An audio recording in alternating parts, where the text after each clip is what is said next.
Hey everybody, and thank you for tuning in to Blitzkrieg Pop edition number 38, Sounds Irish, Acts Global, which is the title of a book recently published by Equinox and authored by Michael Murphy, who is our guest today. Hi, Michael. Nice to have you How are you again doing? on the show. Yes, the last time we had you on the show, we were celebrating the publishing of another book of yours, Punks Listen, published by Hope Collective, a collective based in Dublin. This time, Sounds Irish Acts Global is available for order on equinoxpub.com. So the full title of the book is Sounds Irish Acts Global, Explaining the Success of Ireland's Popular Music Industry. And I'm added to your title and its various parameters and paradoxes. It has a strong emphasis on the individuals and the entrepreneurship behind the development of the Irish music industry within the global context. But before we get into more detail, Michael, could you maybe perhaps briefly tell us what made you write this book, but also describe a bit the unorthodox approach you took to writing this book, and how you found the DIY approach that we're familiar with the punk movement has always been a direction of choice for the Irish involved in the music industry. Just maybe a global general introduction. Yeah, the book came out of, I guess, my direct experience with the Dublin punk DIY scene, but also my experience with the global major label music industry. I worked for major labels. I worked for Virgin. I worked for a label called Imago that was set up by the man Terry Ellis, who had founded Chrysalis Records. I then managed bands. I had an act signed to every one of the major labels, so all five as there were then. And then I thought, what haven't I done? I haven't signed a band to Disney. So I did that. And then I thought, okay, I've done it all. I thought I can stop now. So it really was born out of that duality, that those two strands that I've experienced directly, the DIY, the cooperative music scene. And I try and distinguish between the music scene, which is DIY, and then the music industry, which are the major labels and its contracts and its ownership. So I guess my approach was really informed by the fact that I see both of those things, and I go looking for them. And I met with my co-author, Jim Rogers, who's a complete expert in how the actual global music industry works. So I thought Jim can cover that brilliantly. And I think that's one of the strongest chapters in the book is the chapter where Jim looks at the current state of the global music industry and how concentrated it is. I think it's more concentrated than people sometimes realize. And that then freed me up to look at the granular. You can see the DIY in punk, but I thought, was there DIY in Enya? And I approached it out of just blind curiosity. And then I thought, well, there won't be any in Westlife or Boyzone, so I'll be able to say they didn't have any. And then, oh, hang on. Actually, there's very, very significant DIY activity by teenagers, by young people. And we tend to think that there are stylists and choreographers and Svengalis and major label experts who kind of shine up five people and then get them ready for the world stage. But I was amazed and surprised and pleased and felt an urgent need to document the fact that you find that DIY activity even in acts that don't appear to have anything to do with DIY. Yeah, and that's I think it's a very original idea.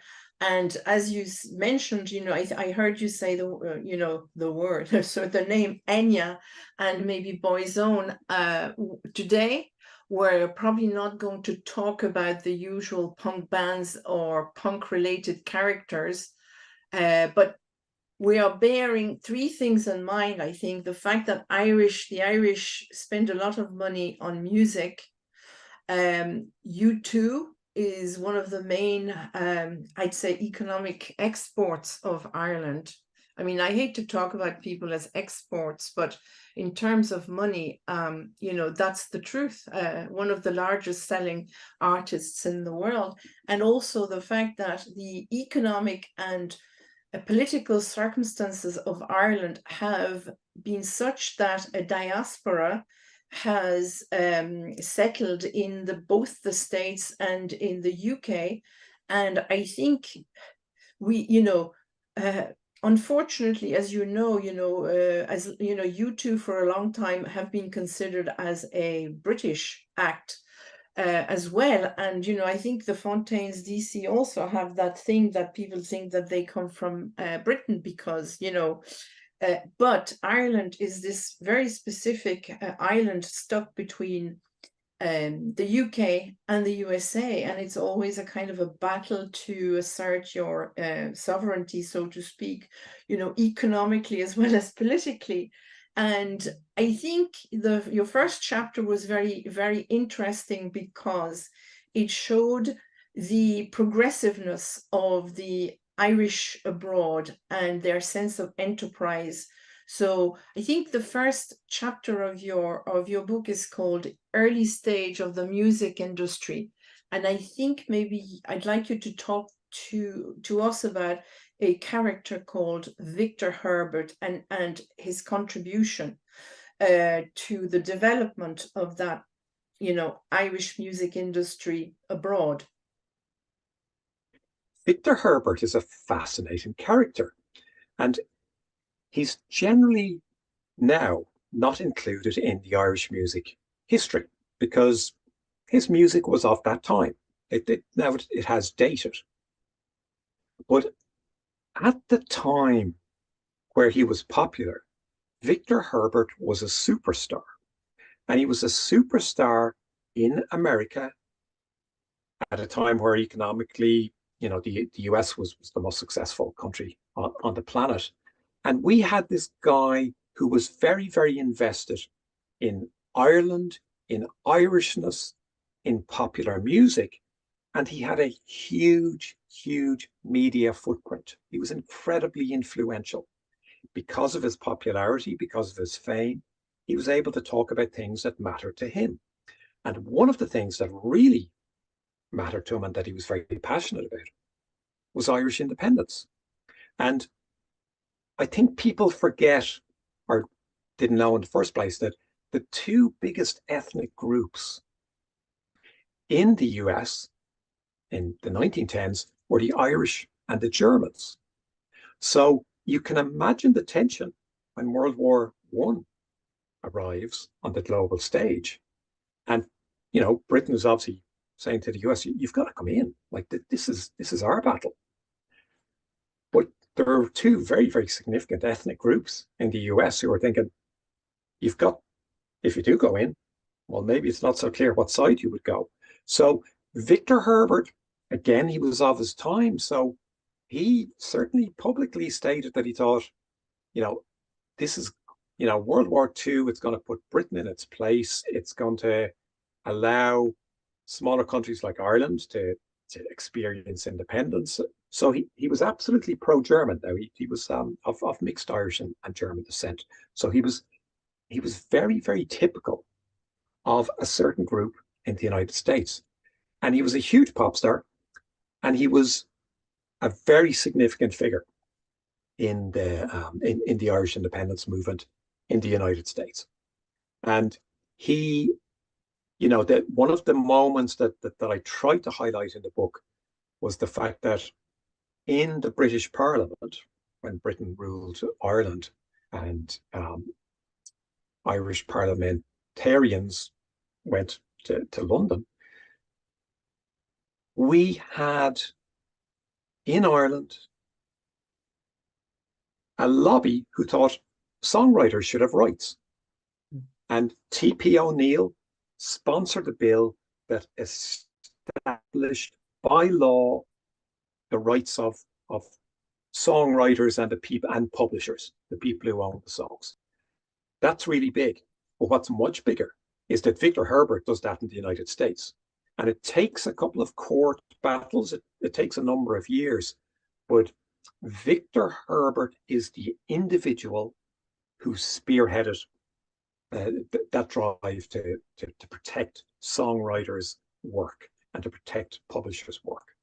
And the supreme irony is that the law case that decided that people should be paid when their music is played in restaurants and places, that case was against an Irish restaurant in New York.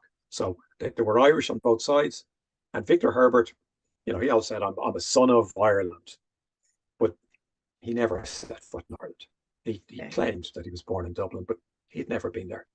But it was that presentation of Irishness and the advantages that brought within the Irish community, which was large, but also the fact that he could have identified as English and maybe he would have had an even bigger career. But he's a fascinating character.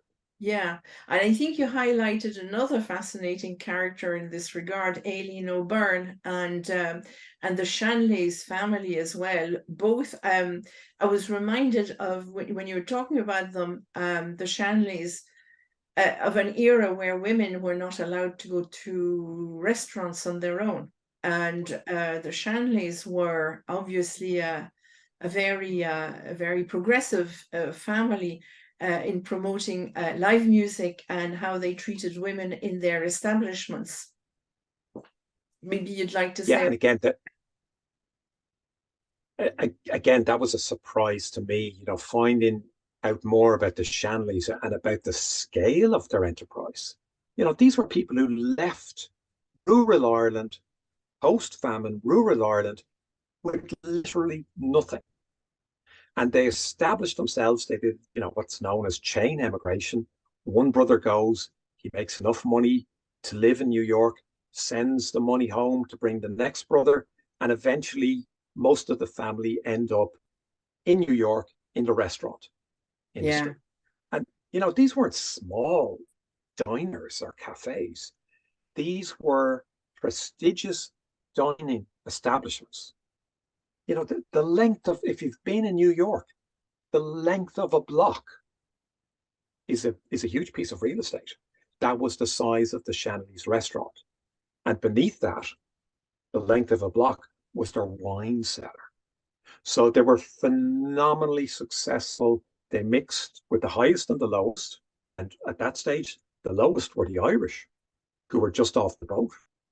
And in particular, Irish women who did jobs that even other immigrants wouldn't touch. So would have been very uncommon for an Italian woman to be a nanny, because the idea of looking after someone else's children in their home was, we might be poor, but we're not going to do that.